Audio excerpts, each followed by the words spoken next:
لوح بھی تو قلم بھی تو تیرا وجود الکتاب، گنبد آب گی نہ رنگ تیرے محیط میں حباب، عالم آب و خاک میں تیرے ظہور سے فروغ، ذرائع ریگ کو دیا تو نے طلوع آفتاب، اور شوکت سنجر و سلیم تیرے جلال کی نمود، فقر جنید و با یزید تیرا جمال بے نقاب، اور تیری نگاہ ناز سے دونوں مراد پا گئے، عقل غیاب و جستجو، عشق حضور و اضطراب، شوق تیرا اگر نہ ہو میری نماز کا امام، میرا قیام بھی حجاب میرا سجود بھی حجاب، گا بہیلا می برد اور گا بزور می کشد، عشق کی ابتدا عجب عشق کی انتہا عجب، عالم سوز و ساز میں وصل سے بڑھ کے ہے فراق، وصل میں مرگ آرزو ہجر میں لذت طلب، عین وصال میں مجھے حوصلہ نظر نہ تھا، گرچہ بہانہ جو رہی میری نگاہ بے ادب، اور تازہ میرے ضمیر میں مارکہ کہن ہوا، عشق تمام مصطفیٰ عقل تمام ابو لہب۔ معزز سامعین محترم، میں تمام بانیان پروگرام اور منتظمین کو مبارکباد پیش کرتا ہوں، اور مجھے کہا گیا کہ آپ علامہ اقبال کے موضوع پر اور اقبال کیا ہے اور اقبال کیا کہتے ہیں اس پر گفتگو کریں، تو میں اقبال کی ہی زبانی بات شروع کرتا ہوں کہ اقبال کیا ہے اور اقبال کہنا کیا چاہتے ہیں اور اقبال کیسا دیکھنا چاہتے ہیں امت مسلمہ کے نوجوانوں کو۔ پہلے تو اقبال نے گفتگو شروع کی، انہوں نے کہا کہ نغمہ کجا من کجا ساز سخن بہانہ ایست، سوئے قطار می کشم ناکہ بے زمام را۔ علامہ اقبال نے امام الانبیاء کی بارگاہ میں ایک التجا کی، کہا یا رسول اللہ نغمہ کجا من کجا ساز سخن بہانہ ایست، کہا حضور میں کہاں، نغمہ کہاں، نظم کہاں، قافیہ کہاں، ردیف کہاں، شعر کہاں، بیت کہاں، مصرع کہاں، کہا حضور نغمہ کجا من کجا ساز سخن بہانہ ایست، سوئے قطار می کشم ناکہ بے زمام را۔ کہا یا رسول اللہ جو آپ کی امت جس کی مہار کی رسی آپ کے تعلق سے ٹوٹ چکی ہے، حضور میں اس کو واپس آپ کے در اقدس سے بانگنے کے لیے آیا ہوں۔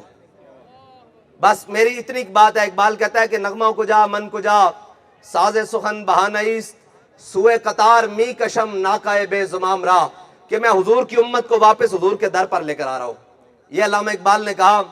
اور علامہ اقبال نے جو امت مسلمہ کو پیغام دیا ہے وہ اقبال ہی کی زبانی، ہم تو صرف ترجمہ کرنے کے جناب مجرم ہیں، کہ جو اقبال نے قوم سے کہا ہے ہم صرف ترجمہ کر کے سنا دیں گے، باقی ہم سے کوئی ناراض نہ ہو کہ کیا ہے۔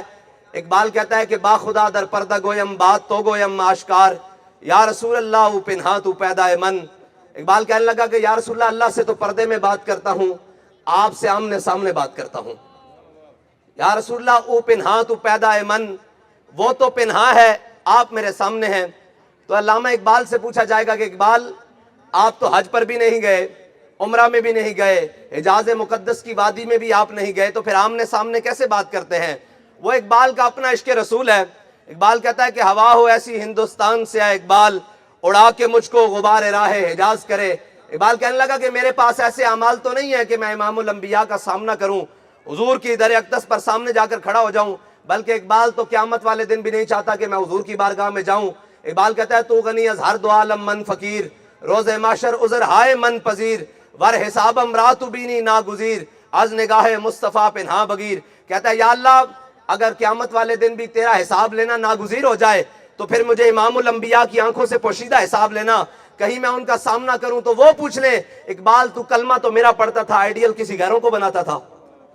اس لیے اقبال نے کہا، بہرحال علامہ اقبال نہیں گیا، مدینہ پاک بھی نہیں گیا اور حجاز مقدس میں بھی نہیں گیا، حج کے لیے بھی نہیں گیا، عمرے کے لیے بھی نہیں گیا، تو پھر اقبال آمنے سامنے کیسے بات کرتا ہے؟ اقبال کہتا ہے ہوا ہو ایسی ہندوستان سے اے اقبال، اڑا کے مجھ کو غبار راہ حجاز کرے۔ اقبال کہتا ہے کہ میں اس قابل تو نہیں کہ میں مدینہ پاک جاؤں، حضور کی بارگاہ میں جاؤں۔ کہنے لگا ایسا ہو کہ میں مر جاؤں، میری خاک میں مل جائے، پھر ہندوستان سے کوئی ہوا اڑے اور میری خاک اس رستے پر چلی جائے جو رستہ مدینہ پاک جاتا ہے، پھر میں حاجیوں کے پاؤں سے لگتا ہوا مدینے میں جا پہنچوں، تو یہ اقبال کے پہنچنے کا طریقہ ہے۔ اور اقبال تو کیوں نہیں جاتا؟ کہتا ہے اقبال یہ ہند کے فرقہ ساز گویا آزری کر رہے ہیں۔ اقبال کہہ رہا ہے کہ میں جس کے پاس جاتا ہوں وہ کہتا ہے کہ مجھے مانو، میری بات کرو۔ اقبال کہتا ہے مکتبوں میں کہیں رعنائی افکار بھی ہے، خانقاہوں میں کہیں لذت اسرار بھی ہے، منزل راہرواں دور بھی دشوار بھی ہے، اور اس قافلے میں کوئی قافلہ سالار بھی ہے، بڑھ کے خیبر سے ہے یہ مارکہ دین و وطن، اس زمانے میں کوئی حیدر کرار بھی ہے، علم کی حد سے پرے بندہ مومن کے لیے لذت شوق بھی نعمت دیدار بھی ہے۔ اقبال کہتا ہے میں مکتبوں میں گیا، میں جناب خانقاہوں میں گیا، میں جہاں گیا وہاں دین کی بات کوئی نہیں، وہاں اللہ اور اس کے رسول کی بات نہیں، وہاں بھی مادیت پرستی کی بات ہو رہی ہے، وہاں بھی جناب یہ بات ہو رہی ہے کہ کیسے ہم نے اور یہ کیسے کرنا ہے۔ اقبال تو کیا چاہتا ہے؟ اقبال کہتا ہے کہ میں یہ چاہتا ہوں کہ مجھے مومن اس صورت میں نظر آئے کہ مٹایا کیسر و کسرا کے استبداد کو جس نے وہ کیا تھا، زور حیدر فقر بوذر صدق سلمانی۔ اقبال کہتا ہے میں پھر کے آیا خانقاہیں، میں پھر کے آیا مکتبے، میں ساروں میں رعنائی افکار دیکھنے گیا۔ اقبال کہتا ہے مجھے کسی میں بھی زور حیدر کی رمق نہ ملی، صدق سلمانی کی چاشنی نہ نظر آئی، اور جناب اور حضرت سلمان فارسی کی وہ جو بات ہے، اقبال جہاں یہ کہنا چاہتا ہے کہ حضرت سلمان فارسی رضی اللہ تعالیٰ عنہ آپ مدائن کے گورنر ہیں، اور آپ جب گورنر بنے تو تھوڑی دیر بعد آپ کے شہر میں قافلے آئے اور تاجروں کے قافلے آئے، تو جب تاجروں کا قافلہ آیا تو مزدوروں نے سامان تاجروں کا اٹھایا، ایک تاجر بچ گیا اور ایک حضرت سلمان فارسی بچ گئے۔ تو ایک تاجر آیا، اس نے کہا حضرت سلمان فارسی سے، آپ مدائن کے گورنر بھی ہیں، اس نے کہا کہ بابا مزدوری کرنی ہے؟ اس نے کہا جی بالکل کرنی ہے۔ سلمان فارسی نے کہا میں نے کرنی ہے۔ اس نے کہا یہ سامان اٹھاؤ۔ اس نے سارا سامان اٹھا کر حضرت سلمان فارسی کے سر پر اور کاندھوں پر لٹکا دیا اور چل پڑا بازار کی جانب۔ جب مین بازار کے اندر آیا تو لوگوں نے دکانوں پر بیٹھے ہوئے، اپنے جناب ٹھیلوں پر بیٹھے ہوئے کہا السلام علیکم یا امیر، السلام علیکم یا امیر۔ تو وہ تاجر ٹھٹک گیا، اس نے کہا یہ کون ہے؟ اس نے کہا آپ کو نہیں پتا یہ مدائن کا گورنر سلمان فارسی ہے جس شہر میں آپ کھڑے ہوئے ہیں۔ تو اس نے کہا کہ اچھا آپ کے ہاں گورنری کا یہ تصور بھی ہے؟ تو پھر اقبال نے کہا در سلمہ مدائن بودان۔ اقبال کہنے لگا کہ مسلمان بہم فقیری بہم کرد۔ اقبال کہنے لگا کہ مسلمانوں نے یہ کر کے دکھایا کہ وہ زبانی کلامی نہیں، امیر ہو اور اپنے وقت کا گورنر ہو لیکن لوگوں کا سامان اپنے کاندھوں پر لاد کر جا رہا ہو۔ مسلمانوں نے یہ دونوں چیزیں اکٹھی کر کے دکھائی ہیں۔ مسلمانہ شاہی در فقیری بہم کرد۔ اقبال کہنے لگا مسلمانوں نے شاہی کرتے ہوئے فقیری کو اپنے کاندھے سے باندھ کر رکھ کر دنیا کو یہ پیغام دیا کہ ہم وہ ہیں جو دنیا کی زینت و آرائش اور زیبائش کے اندر وہ مقام رکھتے ہیں جو کائنات میں کوئی نظام نہیں رکھتا۔ یہ ہے۔ اور پھر اس کے ساتھ اقبال نے کہا کہ سروری در دین ما خدمت گری است، عدل فاروقی و فقر حیدری است۔ اقبال نے کہا کہ ہم وہ نظام اور اس دین کی بات کرتے ہیں جہاں خادم قوم کا سردار قوم کا خادم ہوتا ہے اور قوم کا رہنما قوم کا خادم ہوتا ہے، اپنوں کے لیے نرم اور غیروں کے لیے گرم ہوتا ہے۔ ہو ہلکا یاراں تو بریشم کی طرح نرم، رزم حق و باطل ہو تو فولاد ہے مومن۔ مومن کی صرف اتنی سی پہچان ہے کہ وہ اپنوں کے درمیان بیٹھا ہو تو کوئی محسوس نہ کر سکے کہ یہ کس شان اور کس رعب و دبدبے کا مالک ہے۔ رزم حق و باطل ہو تو فولاد ہے مومن۔ اور اگر کوئی حق و باطل کی میدان آ جائے تو پھر اس میں مومن پیٹھ دکھا کر نہیں بھاگتا، بلکہ مومن کی شان یہ ہوتی ہے کہ اللہ کو پا مردیے مومن کا بھروسہ، ابلیس کو یورپ کی مشینوں کا سہارا، ہو تیرے بیاباں کی ہوا تجھ کو گوارا، اس دشت سے بہتر نہ دلی نہ بخارا۔ اور غیرت بڑی چیز ہے جہان تگودو میں، غیرت بڑی چیز ہے جہان تگودو میں، پہناتی ہے درویش کو تاج سر دارا۔ اور آگے اقبال نے کہا، کہتا ہے حاصل کسی کامل سے یہ پوشیدہ ہنر کر۔ یہاں اقبال نے پھر ہمارے ساتھ جناب مخاطب ہوا ہے، اقبال کہنے لگا کہ حاصل کسی کامل سے یہ پوشیدہ ہنر کر، کہتے ہیں کہ شیشے کو بنا سکتے ہیں خارا۔ اقبال کہنے لگا ہے تو گوشت پوش کا انسان ہے، لیکن اگر تو کسی کامل سے مل جائے اور تجھے یہ ہنر مل جائے تو آنکھ اٹھائے اور دنیا تاہو بالا ہو جائے۔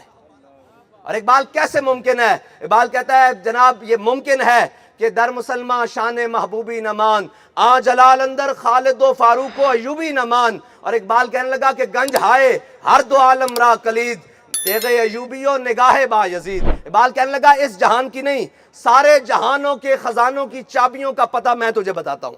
گنج ہائے ہر دو عالم را کلید، تیغ ایوبی و نگاہ با یزید۔ اقبال کہنے لگا کہ دونوں جہانوں کے خزانوں کی چابیاں میں تجھے بتاتا ہوں۔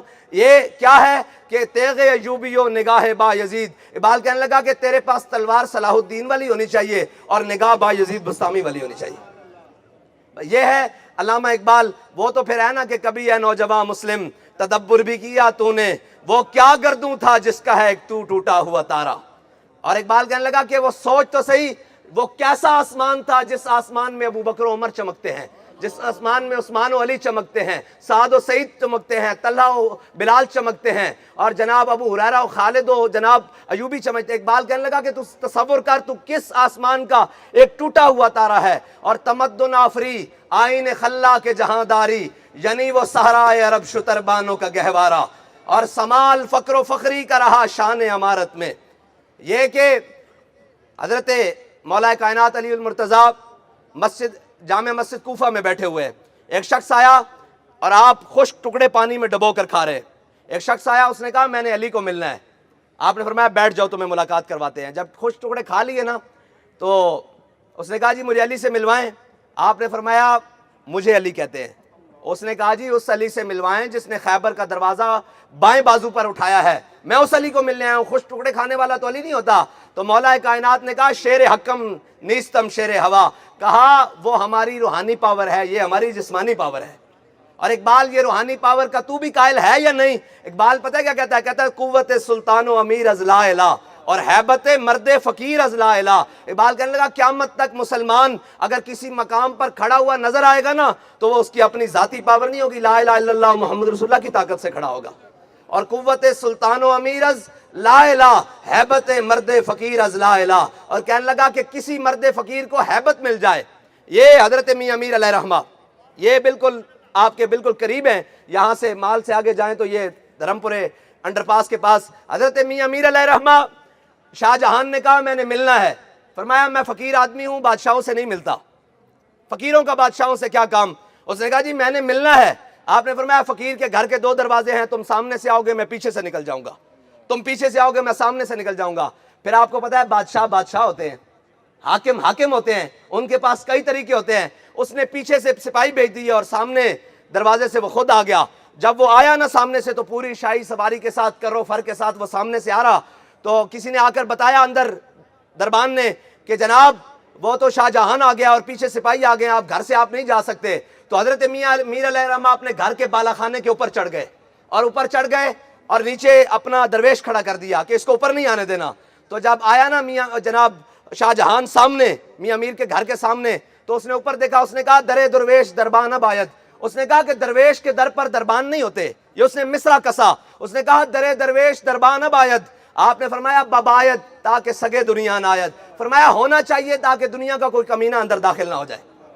تو یہ بات ہے نا، اقبال کہنے لگا کہ فقر میں بھی تھے وہ اللہ والے غیور اتنے، ہاں سمال فقر و فخری کا رہا شان امارت میں، بآب و رنگ و خال و خط چہ حاجت روئے زیبارہ۔ یہاں اقبال نے کہا کہ وہ ساری طاقت ہوتے ہوئے بھی ان کے اندر فقر کا فخر رہا۔ میرے آقا مولا کی حدیث ہے الفقر و فخری، فرمایا فقر میرا فخر ہے۔